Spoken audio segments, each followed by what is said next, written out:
Hi. Thanks for coming. I know that half the East Wing is on their way. Oh, they are? Okay, good. That's fine. Well, we'll give them time. So I wanted to thank you for coming. This is an important topic, managing stress. And it's critical that each of you take one thing home from this today. And I'm not going to tell you what that is. I mean, you have to, what resonates with the way you see yourself, with the stress that's on you in your job, and how to manage that and mitigate its impact on your ability to thrive and do well on the job. So I think if you do take one thing home, and I've heard these talks on stress and stress management and mindfulness and things like that, and each time you hear something a little bit different, it's not rocket science, and nor is it something that you should ignore. So there's this conundrum that as clinicians, we acknowledge that we have stress, and that the stress is something that can impact us. But very often there's a stigma associated with recognizing that or sharing that with your coworkers. And that's absolutely wrong and should be dealt with, So we're trying to offer this as a way of thanking our nurses and our clinicians and our healthcare professionals and regarding them, especially having gone through this last 3 years with the pandemic. Now, this is not about the pandemic. We did that at the beginning, how to deal with the pandemic and the stress and associated changes in your job resilience. And so it was sort of suggested that I not talk about the pandemic, but it's very hard not to, given that we're still kind of in the tail end of that, it looks like, and they're saying that we may have a resurgence once we get through the summer. So you've got to be aware that those kinds of things really do impact and strongly affect us, and so that's where I'm coming from. And also this just coincides with Mental Health Month as well. May is a month that we identify mental health as an issue, and we try as much as we can to regard that as a sort of underpinning of everything that we do as our physical and mental health. The two go hand in hand. So the goals for today are just to understand that stress is everywhere. We really can't get rid of stress, but we can mitigate the impact of stress on us. Our bodies adapt and change to the effects of stress. There's a neurobiological underpinning of stress, and we're going to talk about that. It's very interesting, and that could be a whole day's conference. There are signs that you might have in yourself, maybe, or your colleagues, that suggest that stress might be an issue. And again, as I said at the very beginning, some people thrive under stressful conditions. Other people shrink under stressful conditions. We all have things that we're better at during times of stress and other things that we're not as comfortable doing at times of stress. And it's so clear that we need to kind of bring those together and observe those in each other and provide support as needed. So recognizing fatigue and burnout. Now, it's easy for me to say, ooh, I think you're having some stress and your behavior suggests that you're having stress. But how would that be to hear that from somebody else? And so that's the key, is if someone comes to you and says, do you think you've been here, too many days this week or something? Just, watching it in our colleagues and providing support for that. Introducing, we're going to talk a little bit, this is a fast and dirty presentation. We're going to talk about protective factors and resilience. And perhaps this one should have been first, and I have already mentioned it. What we have is a human service agency or industry. We're a hospital, and our most important component of that hospital is the human assets that we have, and that's all of you. And so without our most important part, the human assets, we're nothing.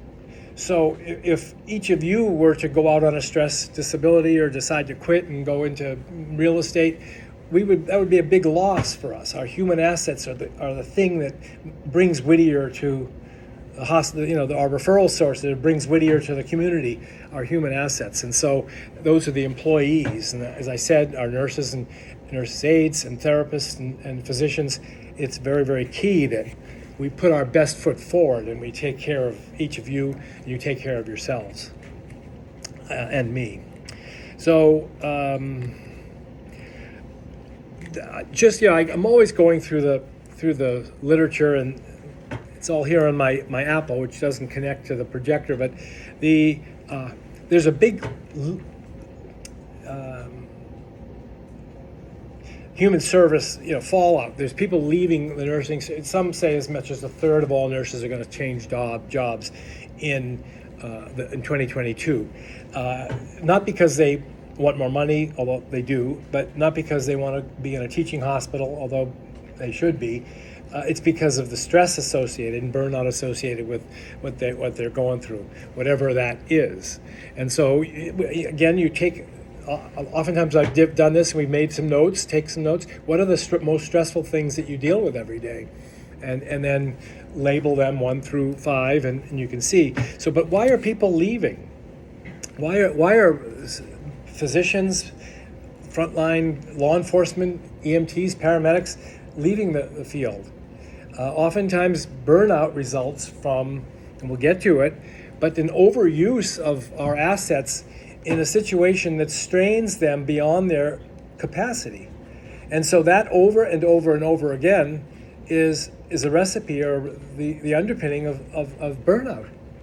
So that some of you may remember that in 2018 we had a ballot initiative where it was debated whether there should be a limit on the number of patients that a nurse should rightfully be caring for during her shift or his shift. And it did not pass.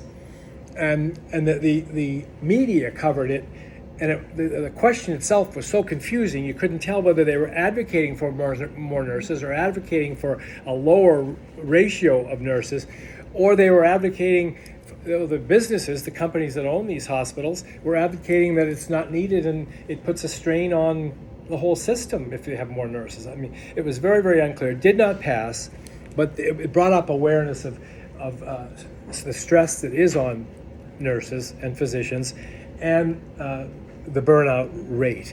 So that was in 2018. So fast forward 4 years, and this second note down there was a article from the Boston Globe.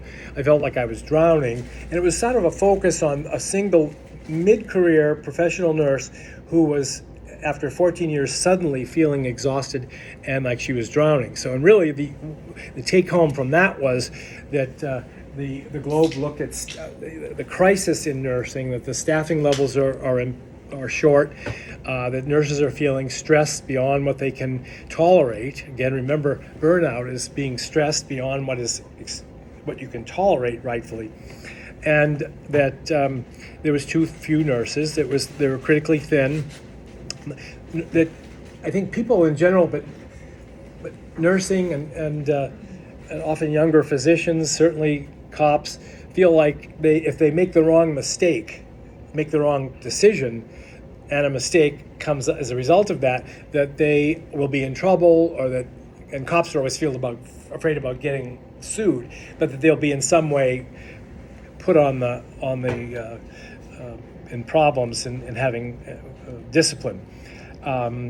So many go home and they take the job with them, and that the stress of the job or the stress of their experiences on the job, they take home with them, and that becomes a problem as that goes along. So the APA, the American Psychological Association, is always having their monthly focus statement on stress. Well, sustaining a heightened degree of vigilance inevitably wears on one's mental health. And so if you think about what stress is, it's the human body feeling as though it's under some threat. And that makes us more alert, aroused, hypervigilant, tense, stressed, unable to really focus. Then over time, that has a big problem on one's ability to cope. So the good news is, and I really want to kind of spin this that way, is that there are things that we can do now, whether you're a first-year nurse or aide or a first-year resident physician, or you're in the mid-career. The truth is that the rate of suicide among physicians and frontline healthcare professions really peaks at about 12 years. So any of you who have been on the job or at your careers for 12 years, there's a blip up in the rate of suicide at that point. But that wasn't the good news. The good news is that a lot of this is avoidable in how you live your life and how you take precautions. And stress, these are the four things that we must think about: is awareness. One, acknowledge that frontline nursing, whether it's at the emergency room or here or some other place, is very stressful. So just as an example, I was here all weekend, and on Saturday or maybe Friday night, in comes a new quad. A man who can't move his body or his shoulders and barely his head, and nobody expected that this is what the patient was. Caring for a spinal cord patient requires a lot of sensitivity and a lot of hands-on nursing care. But someone that has a quadriplegic injury from C3 down is doubly, important. And the number one is that they don't sit on their backs all day, because their skin will break down. They'll get wounds, it'll become infected, and then they're screwed. So the stress all of a sudden on Saturday, when this guy came in and couldn't move a muscle, or maybe just the left a bit, is, well, what do we do? So we're looking around crazily, looking for a device that's going to help him call for the nurse, which we couldn't find for several hours. And the ones that we had, he wasn't strong enough to even kind of hit. And then he was supposed to hit his head, and then the doctor says, no, he can't move his neck. We don't. He's in a hard collar, so we don't want him to move his neck. So how is he gonna? He can't move his torso. How is he gonna call for help? He said to me, "I'll be dead before they get in here." If he had an emergency, he needed suctioning. He has a tracheostomy tube. So nobody was prepared for this. How stressful is that? It's extremely stressful. So awareness of the job, awareness that these things happen. Everyone was running around. McKay was on duty, and she was the head nurse and was, making calls and so forth and so on. And Dr. J kind of streams through and says, this has got to do this, and this. Mandatory. And people had called out, and there was no resources, and so stressful. So the body's response, be aware that even you can see you see more tension in a person. Someone is more perhaps hyperphonic. He's yelling a little bit more, talking a little bit more when under stress. And we have some physicians who yell at their patients because they just mean so much and they're so caring and they want them to understand what's going on. But we respond with our physical response to any changes in our environment that are stressful, okay? And we'll talk more. So the thing with stress is it's the exposure, how often you get it, how high lethality and high mortality, how high is the risk and the effect of the exposure, and how long you have it. So it's the degree of stress and the length of time that your body is under stress that can then affect long-term health going forward. And then mitigation, some strategies to lower it down. And they're now calling this stress accountability. It's a wonderful term. That each of you,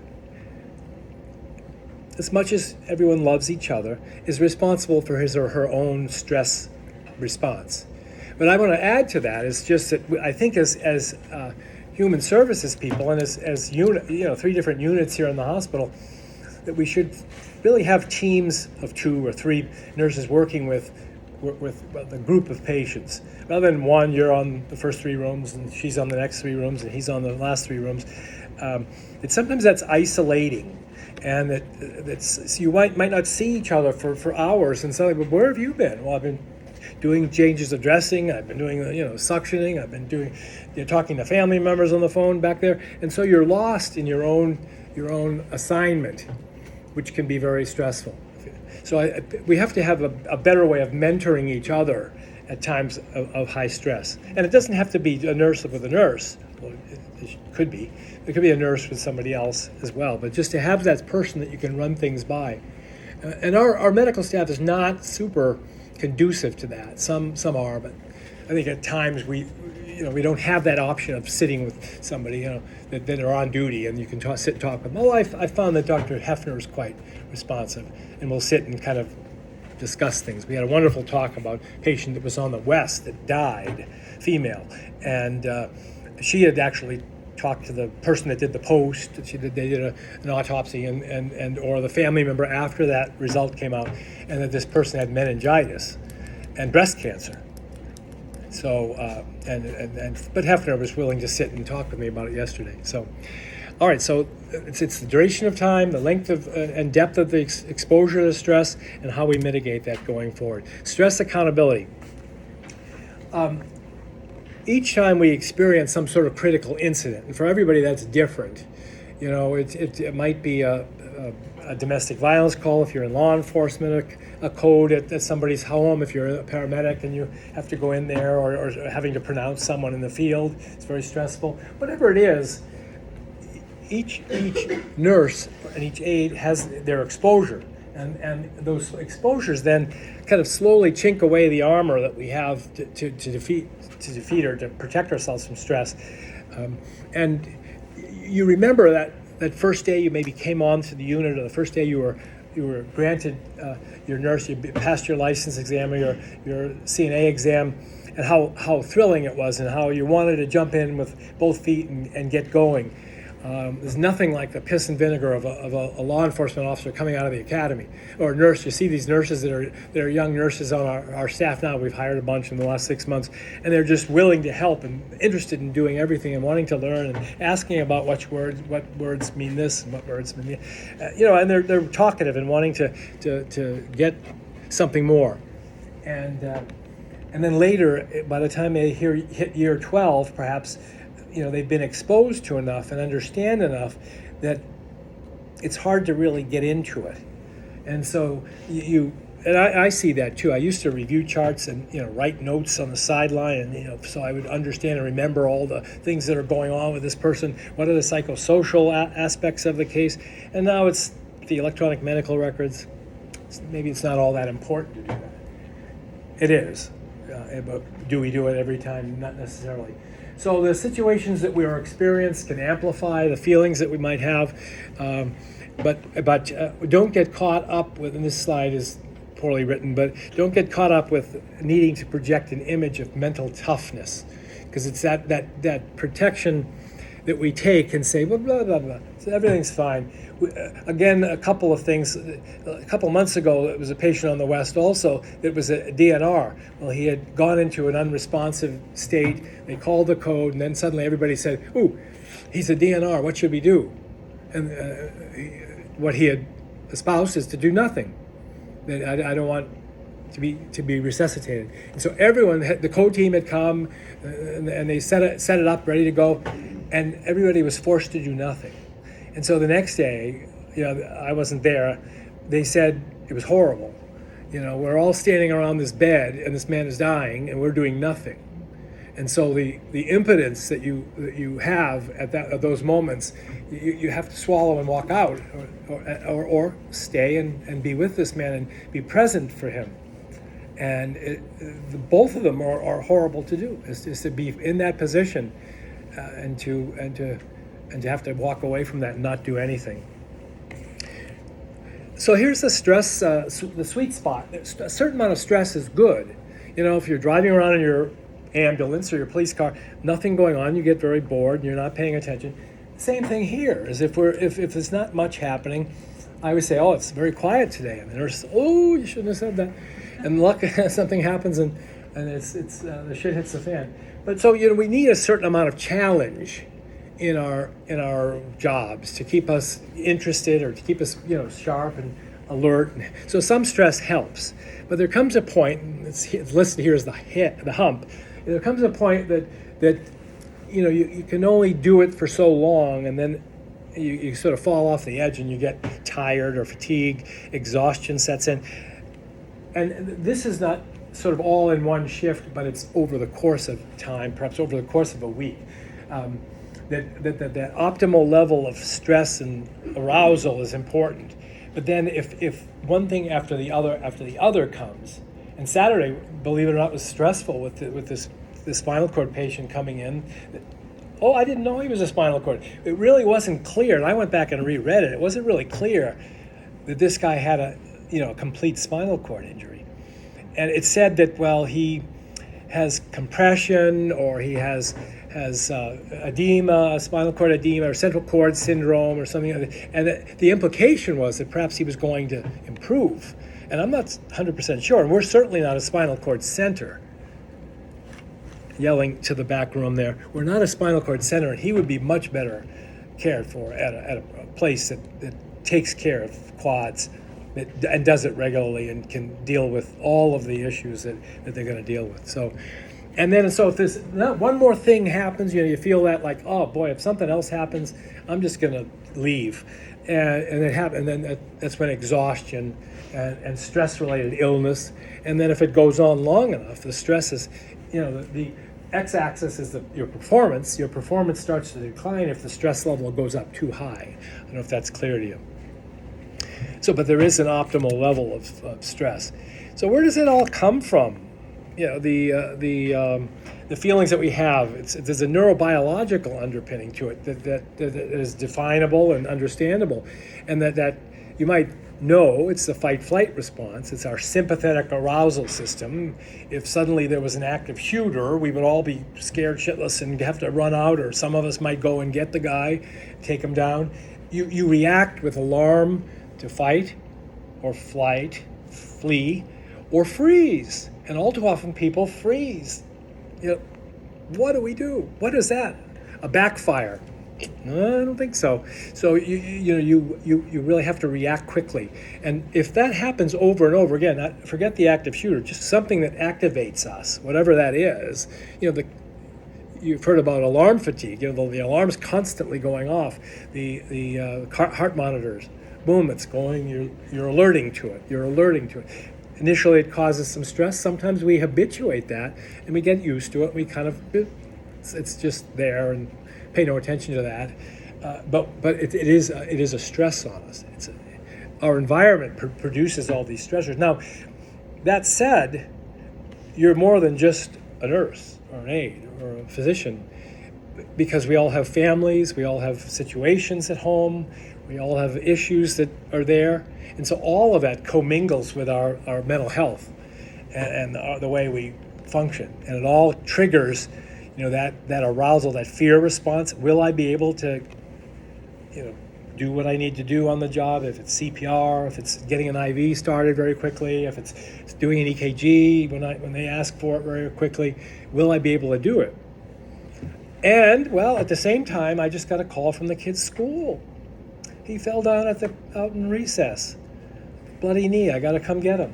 Whatever it is, we all are juggling. I mean, anybody else? I mean, we're all juggling, our personal self with our private self and our professional jobs. So exposure, the take home for that is exposure to traumatic incidents, whether it's, ER, dead bodies or mangled bodies, whatever it is, each one of them can impact us. And I worked in the emergency department for a long time. They would call me in for psychiatric things. And the physician, at the same time, they had a pediatrician, pedestrian accident brought in. The guy had an open fracture of his lower extremity. The bone was sticking right through the skin. And they didn't see it because he had high boots on, work boots. They took the boots off, and I was helping, just kind of moving him. And, I had been a paramedic, so I said, well, that must hurt. And I said to the physician afterwards, I said, doesn't that get you all that blood and the bone coming through He says, no. He says, that's stuff we can fix. It's at the same time, we had this little old lady who had been abused and was in squalid living conditions, and her hair was matted and she was dirty and smelled and things like that. Very, very, he says, that's the stuff that I have trouble with. I know exactly what I'm doing with an open fracture and setting and getting the skin cleaned and getting the bone and all that, and referring to the orthopedist. But it's the stuff when they bring in these abuse cases that really gets to me. So exposure, it's different. The things that make you aroused or make you anxious, it's different from person to person. But certainly a host of things can elevate our hypothalamus pituitary adrenal axis, the HPA axis. That's the take home for that that's the set of pathways that allow us to be more consistent with the animal kingdom. And you look at my son has a couple of rabbits that live in his backyard, and anytime you come out, they freeze, like as if to become invisible, and then boom, they're gone. So it's that fight, freeze. There's a threat, stop, check it, what it is, and then the animals leave. Well, we have that same response, luckily. There's a fear response, or that threat response is instinctive. It's something that's sort of innate to each of us, and if we didn't have it, we'd be really screwed. And I urge you to read Gavin de Becker's book on the gift of fear. And it's all about women who have been sexually assaulted, and that each of them had this kind of instinctive feeling beforehand that this guy wasn't right, and he's pushing to have a drink with me in my house, or he's pushing to take me home, and then, whatever it is, his line was bringing up some aroused, fear, a sense of impending doom or impending assault, and they need and the importance of trusting that initial instinct of fear. That's the hypothalamus pituitary adrenal axis, and the adrenaline that we feel when something is important and is crushingly obvious. We need to act. Adrenaline hits, and you have that dump of adrenaline, and you're doing what you need to do for X, Y, and Z cases in minutes, and then finally things are reduced, and the adrenaline will wear off, and it's often a crash. Sometimes a crash and burn. We see. So this is a funny little picture that the brain accomplishes these in the absence of awareness. So, and I just mentioned that Gavin de Becker's book, The Gift of Fear. And so insert fear here. Now, it may be snakes. A lot of people are afraid. I hate snakes. But what else could, as human beings, what else could we be afraid of? I mean, you insert your own fears there, thunderstorms, tornadoes, flying, whatever it is. And so as those things emerge, you see, it's getting dark. It looks like it's going to thunder later. And you start to feel that anxiety, or whatever it is. I have to fly tomorrow. I feel that anxiety. It's all generated in the limbic system. The limbic is our center for emotions, and the limbic interacts with the amygdala, which is that kind of fear response. So, and the two of them work together in concert to get these chemicals dumped into our brains and into our hearts. It's very cardiogenic in its impact, so that we're ready to go when we need to be ready. And so the more high lethality, the more distinctive the case, the more fear-inducing the case, perhaps, is what hooks us. And so sometimes that we have an experience in our careers that we can't get rid of, because it's been hooked by the amygdala and encoded in our memory as something very important, whether it's responding to the Newtown school shooting in Connecticut, and those people are all struggling, as you would expect, or it's something helping someone who is drowning. My son is a lifeguard, and he saved a boy from drowning on Christmas Eve in Newton, and I can't forget what happened. He was lifeguard, and he knows exactly where he was standing, exactly what he was doing, and he just can't let that go. The boy survived. He did CPR and resuscitation, and the ambulance and paramedics came and took him to Newton Wellesley, and he survived. But he was unresponsive when he went out the door. So this is what my son sees. And so we talked about it yesterday. So insert fear here, that happening again, encountering someone who's drowned, and it gets encoded. And this is where PTSD comes from, is that encoding of something that of high value, high fear value, and it's locked in, and you often cannot access it to put it behind you. And this is where I guess we would come in. So the medical profession is very stressful anyway. No other career requires that we treat patient after patient after patient without having a moment to rest or without having a period of time to mentally debrief. And so it is stressful. And you work in real time. I think if Linda were here, I was going to ask her to come.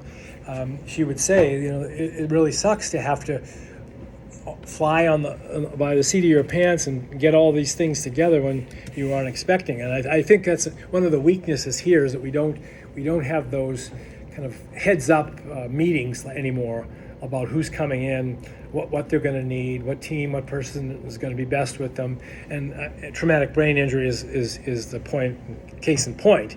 And sometimes some of us might say, well, we shouldn't even have traumatic brain injuries if we can't take care of them. We shouldn't have SCI injury, quadriplegic injuries if we can't take care of them.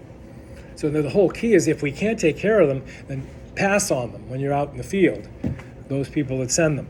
So chronic stress does have a negative effect on health, and you all know this. This is the 101 information. Is autoimmune functions respond because of the impact of the endocrinologic system on the body and how it shifts and changes. We often become somewhat depleted in our autoimmune system. So in those cases, we're more prone to have pain syndromes, fibromyalgias, irritable bowel syndrome, going from constipation to diarrhea as a function of our bodies. Depression and hypertension, all those things are impactful on health and well-being. So it's an overactive fight-flight response. We talked about it, and it's beyond what is considered to be normal. Again, our normal stress is one thing, and we deal with that. But as things build up and there's been exposure, then it's much more hard to do. So this is what people say on exit interviews, and I just put it up there. You can't see the bottom. It says many people are calling for greater mentoring and breaking into teams so that the team itself works with these 4 patients or 5 patients. And so you might see her this hour, I'll see her next hour, and my partner will see her after that. Nurses in collaboration tend to have lower levels of stress. And collaboration, I think that perhaps is the handoff, or it's supposed to be the handoff and the change of shift. And often you do see that collaboration, and that can be diffusing of the stressors that you have from shift to shift. And I don't suspect that people actually ask how you're doing. We had a code, it was horrible. We had to send him out, or he's here. We were able to. Oh, how was that? Are you doing okay with that? And well, it's important.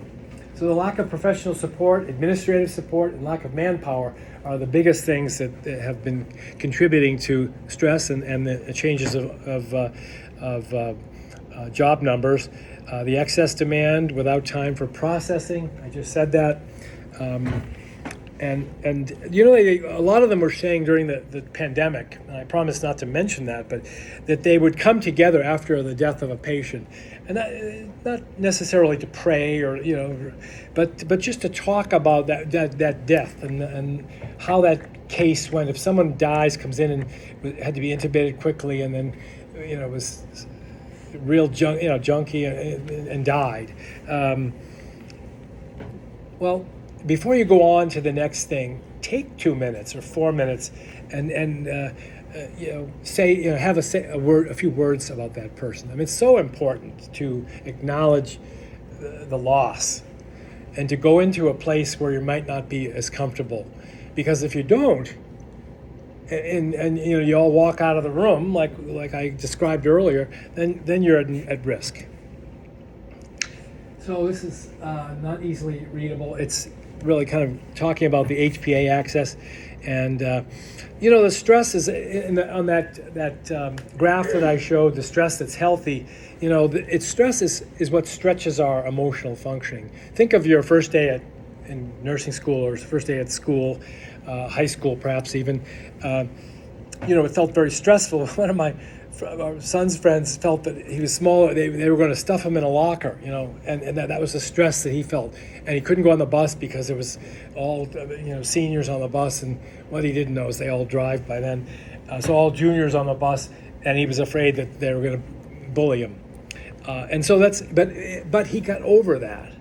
That stress of fear of that stretched him emotionally till he felt like, well, even if they do try to stuff me in the locker, I can scream for help, or I can run away, or I can, defend myself. It's not a big deal. So that when we have stressors, and this is why training is so important, practicing. I see the CPR dummy, and doing those things over and over and over, so that when that oh shit moment comes, you're ready for it. Training is so important. And it stretches our growth, our physical and growth, because of procedural tasks that we need to do during times of high stress. And we used to, at the police range, you push, the guy pulls a knife or tries to take his gun out, you push him back, it's an oh shit moment, you react, and you take your firearm and are prepared.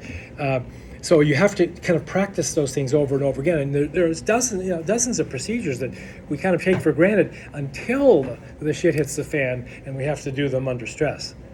And it's much harder. Putting an IV in somebody in the back of an ambulance, or a second IV. It's a trauma case. You have to have 2 large IVs going, and it's impossible. So stress is a malignancy. And we've chosen a high stress career, and in no single place do men and women have to treat one after the other without taking a minute to refuel themselves.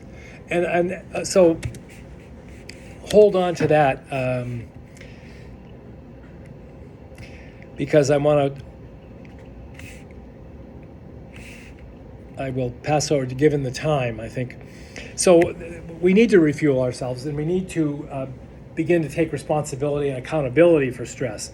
And so here are some things that everybody knows but doesn't do. And I don't know that you can read that with the light in the room. But sort of, the first one should be is to take time to be vulnerable with your colleagues, or to be vulnerable even with yourself, to feel the feelings and allow them to come out, or to be there and be present. The new term is to be present with your feelings.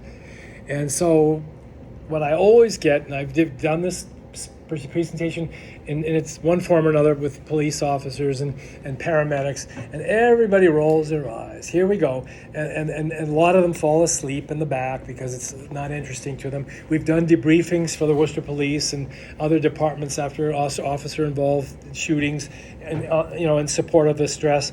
And people aren't interested. They're writing, they're sending text messages. Usually it's the administrators that if you get them to come, and they should come, the sergeants that are on the beat, the administrators are sort of, well, this is for the younger EMTs. I don't need to be there. Well, they do.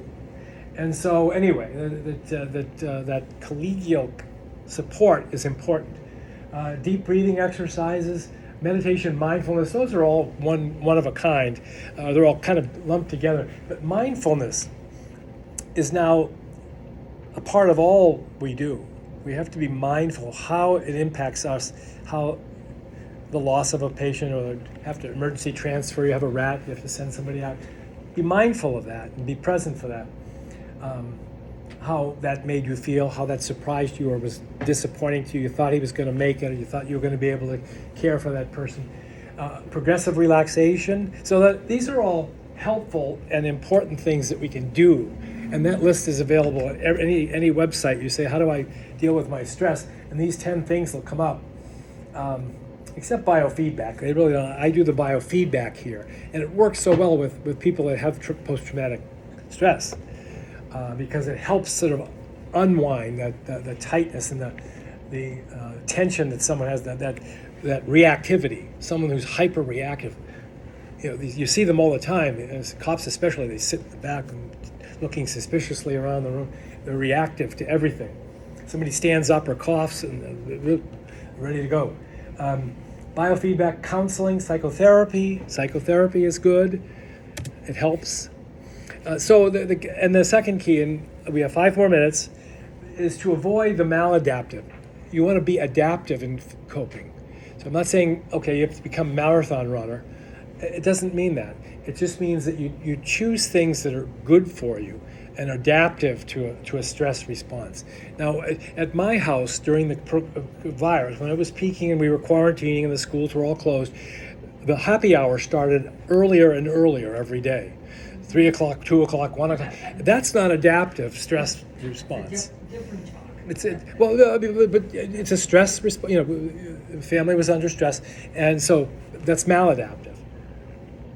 Find ways to establish proactive adaptation to stress. So you should be thinking now, well, what can I do when this happens? And the slide before shows some of the stressful things you can do. Again, be present with your body.